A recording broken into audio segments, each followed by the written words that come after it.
Hey, this is Remy Franklin. I'm reporting back on day 7 of training with climbing coach Steve Bechtel up here in Lander, Wyoming. I'm at the Fremont County Public Library here in Lander, beautiful facility, and it's cooled down a lot. I looked at the weather this morning and it was 45 and I'm still walking around in flip-flops. We're not in Tucson anymore, let's just say that. But it's been a good morning. I had a session with Steve this morning and we talked about training density, which I think is basically a way of developing our overall work capacity. So these sort of density training sessions would be useful to add in before, say, like a trip maybe where you want to be climbing and red pointing a lot, or projecting, or maybe before working on like a project up in the Alpine where you're doing lots of hard pitches after a long hike, say something on the Diamond up at Rocky Mountain National Park. So frequency is a factor of volume, and frequency we would do over the course of a week or whatever. Okay, yeah. But anyway, the volume is how much of this training you're doing. Yeah. Because if you're doing like, if you go like, oh, I climb V8 in the gym, but you do one V8 a week, yeah. Versus somebody that does like 20 V8s a week, that tells me a lot about what that athlete is capable of or should be capable of. Sure. And so if we do, like, say we do 4 sessions at 5 V8s per session, we can get a frequency or a volume of 20 V8s a week.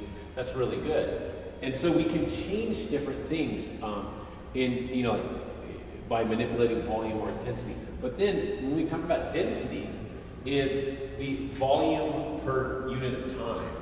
We talked about 2 workouts that are good for training density. One is a weight training exercise, and the other is basically density bouldering, which I think I talked about in an earlier vlog on using bouldering as a training tool. The weight training workout we did today was sort of a modified version, just so I could get a sense for it. Basically, I did 10 minutes of 4 different workouts with a fixed number of reps, and the goal was to do as many sets as possible.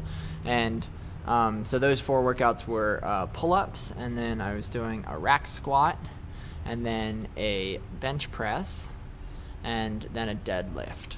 And so basically I just went through those 4 workouts doing 5 reps of each at a weight that was something close to my 10 rep max.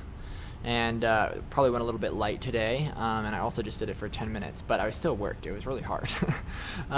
And basically the goal is to do as many of those sets of those workouts as possible in a fixed amount of time. So in this case it was 10 minutes. Normally I would do a 15-minute workout, and over a cycle the goal is for the numbers to go up, right? So the number of total sets to go up each session.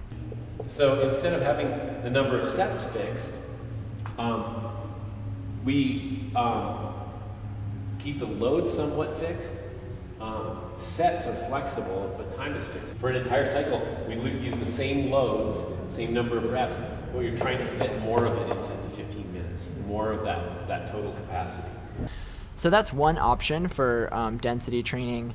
I definitely could see how doing that a couple times a week, I would get a lot stronger and just good at doing like moderately hard sort of strength work for a slightly longer duration. And so the other option is density bouldering, which is basically the same concept. You're going to take a fixed amount of time, say 20 minutes, do as many boulder problems within like a mid-range as possible. So for me, maybe that would like be V2 to V5.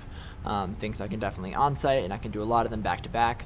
And I would do as many of them as possible and add up the V-sum in that 20 minutes. And then rest 10 minutes and do it again. And the goal would be for the second 20-minute set to have a higher total V-sum than the first. And when we're talking about density, the goal is then to increase the density. So if we take that total number of boulder problems, or the total V-sum, say that's 40, and divide it by 20 minutes, so that number would be 2, so that would be my density. And the goal is again for the second set to be more dense than the first, and then for those numbers to go up over time. And it can be adding a V1 right at the end, or just edging up one of the things. On an acute scale, like in one session, you're like, okay, that's not hard to do. But over the course of a 4-week period of it becomes really, really hard to push this number up.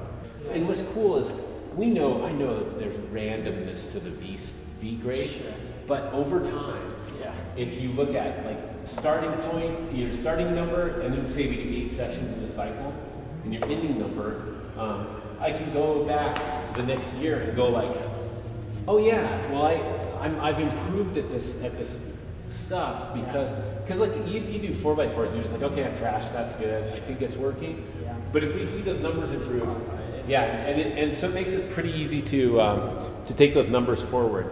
So that's density training, and a few options of how to apply it for climbing.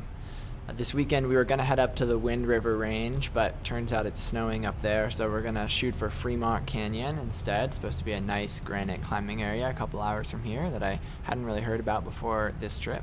So I'll report back after the weekend for our last couple training sessions with Steve this coming week. Thanks for checking in.